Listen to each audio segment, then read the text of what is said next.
Disney World. Now, I don't want to talk about how they're changing it at Disneyland, but I am glad they are keeping the Hollywood Tower Hotel the same at Walt Disney World, so at least we have something. Before I begin the makeup tutorial, I wanted to tell you guys some fun facts about Walt Disney World's Tower of Terror. Walt Disney Imagineers used 156 episodes of The Twilight Zone for inspiration when building the Tower of Terror Hotel ride. The story of the attraction sets on October 31st, 1939, hence this 1930s makeup. The architecture of the tower was inspired by Southern California hotels during that time, such as the Mission Inn Hotel. The lobby of the Tower of Terror is decorated with multiple antiques, including furniture that was purchased in the Los Angeles area. When you go into the library room to watch the Tower of Terror little video before you go onto the ride, there's actually a hidden nod to Mickey Mouse. If you look onto the music sheet that is in the library room, it is actually the song What? No Mickey Mouse? The drop sequence for each elevator when you ride the ride is selected at random by the computer system. The attraction's fifth dimension was inspired by the Twilight Zone episode Little Girl Lost. The Tower of Terror Hotel is the second largest attraction at the Walt Disney World Resort behind Expedition Everest. Expedition Everest is 199.5 feet high, and the Twilight Zone Tower of Terror is 199 feet. The reason why these attractions are under 200 feet tall is because by Florida law, if anything is 200 feet tall or higher, these require a flashing red aircraft beacon light on top of the structure. When you're riding the attraction, as you plummet downwards, you get the feeling that you are free falling. However, you're actually going faster than the free fall speed, and you're actually going faster than the speed of gravity. The reason for this is you're not exactly just free falling, you're actually being pulled down by cables on the ride. The cast members working the Tower of Terror are suited with very authentic 1930s bellhop costumes. They are designed with such incredible detail that the cost of one of these bellhop costumes is well over $1,000. This makes it one of the most expensive cast member costumes that you can find at Walt Disney World. Because the Tower of Terror is so tall, you can see it on other properties of Walt Disney World. For example, you can see the Tower of Terror in Epcot. Because of this, they actually designed the ride with that in mind. For example, when you are in Epcot and you are crossing the bridge that leads you to the Mexico Pavilion, if you look across to Morocco, you will see the Moroccan section in the World Showcase, and in that you can see the Tower of Terror. Because you can see the Tower of Terror right behind Morocco, the Imagineers took this into consideration. They decided to paint the Tower of Terror a more Moorish color to blend in with the Moroccan setting. Those are all my fun facts. I hope you guys enjoyed, and without further ado, let's go right into the tutorial. Hey everybody, to begin, I've already primed my face using the NYX HD Studio Photogenic Primer Base. Next, I'm going in with my Kat Von D Lock-It Foundation in Light 42 Neutral, and is bouncing that in into my skin with a knockoff beauty blender. Very light porcelain skin was popular in the 1930s, so even using a couple shades lighter than your natural skin tone was preferred. To set my foundation, I'm going to be taking my Lunatick Cosmetic Labs High Definition Micro Finish Pressed Powder and an Ecotools Kabuki brush. To finish off my face, I'm going to be using this L'Oreal True Match Super Blendable Blush in the shade C34 Tender Rose, and applying that with a Kabuki brush.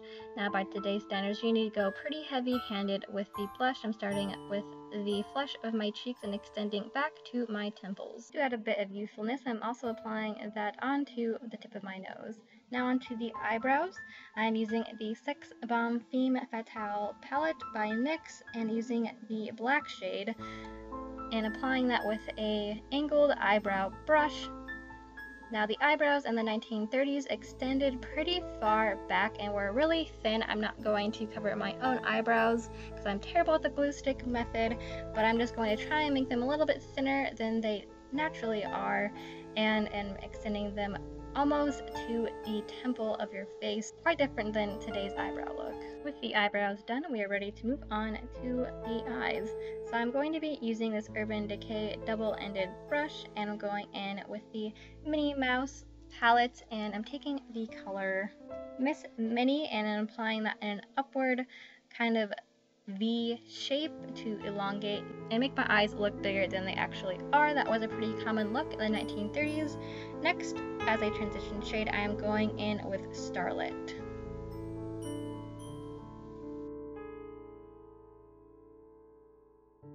To add a bit of a highlight and give this eye look a little bit more dimension, I'm going in with Red Carpet Arrival and I'm applying that to the inner half of my eyelid.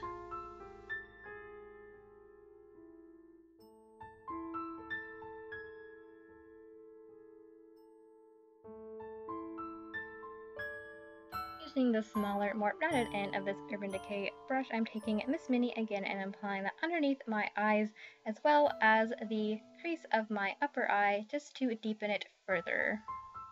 While I don't think this maroon color was a popular eyeshadow choice in the 1930s, I wanted to emulate the bellhop's costume. Next, I'm going in with just a fluffy eyeshadow brush from e.l.f. and just blending that out to have a little bit of a softer edge. Again, taking that Urban Decay eyeshadow brush and just applying some more of Miss Minnie onto the inner part of my eye just to deepen it further. For eyeliner, I'm going to be using the smaller, more rounded side of the Urban Decay brush, and I'm going to be using the colors Pick Me Up at 8 and I'm All Ears, and applying that to the top and bottom lash line. Compared to the Roaring 20s, the 1930s had a much softer, subtle eyeliner look, so that's what I'm trying to go for here. One eye is complete, now to do the other eye, and I'll be right back. Here is both eyes done and my goofy face. For mascara, I'm going in with the Rock Volume Mascara by Maybelline, and you're going to want to coat your top lashes but be very, very, very sparse with your bottom lashes. This was the look they're going for in the 1930s, heavily on top, almost nothing on the bottom lashes. For lipstick, dark reds, maroons, and raspberries were the popular lipstick color of choice, so I'm just taking my Maybelline 955 Espresso Exposed lipstick with the help of a lip liner brush in order to give me that rosebud shape that was popular during the 1930s. The lips are done, and this completes the first half of this makeup tutorial. The second half is completely optional, but I wanted to add in that spooky vibe you get while you're in the Tower of Terror Hotel. For this, I'm using the color So Demure from the Minnie Mouse palette, and I'm applying that with an eyeshadow brush. Later, I realized using an eyeshadow brush to apply this stormy weather effect onto my face would take forever, so I eventually moved on to a bigger brush. To add a little bit more blue to this stormy weather, I am adding in the color Chaos from the Urban Decay Electric palette, and I'm trying to blend the two colors together to create that stormy night sky.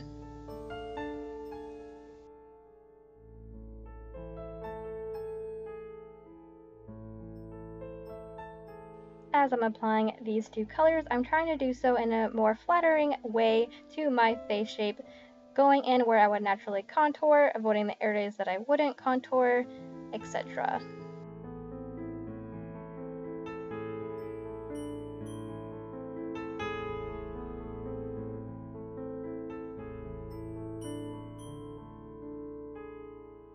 I'm just going to be alternating between those two colors until I achieve the spooky night sky effect that I like.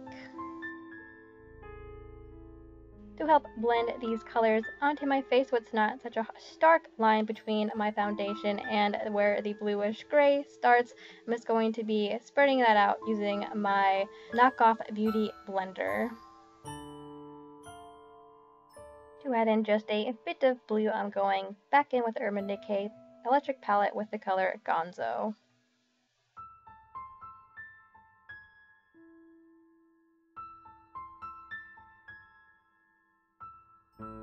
A stormy night sky would not be complete without some lightning, so I'm just going to be adding some lightning bolts and sketching them out with this white eyeliner pencil.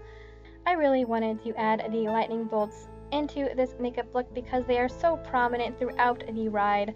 Also, because the lightning strikes and causes the Hollywood guests to plummet to the ground in their elevators on Halloween night, I wanted to kind of emulate that as me being one of the victims. I'm just taking this beauty blender and I'm blending in those lightning bolts into the background to give the lightning a little bit more dimension. I'm taking this Minnie Mouse colorful Winkit felt liner in the color 05 Bone White, and I'm further defining some of the lightning bolts just to give this lightning and stormy sky a little bit more dimension, to show some lightning in the foreground and some lightning in the background.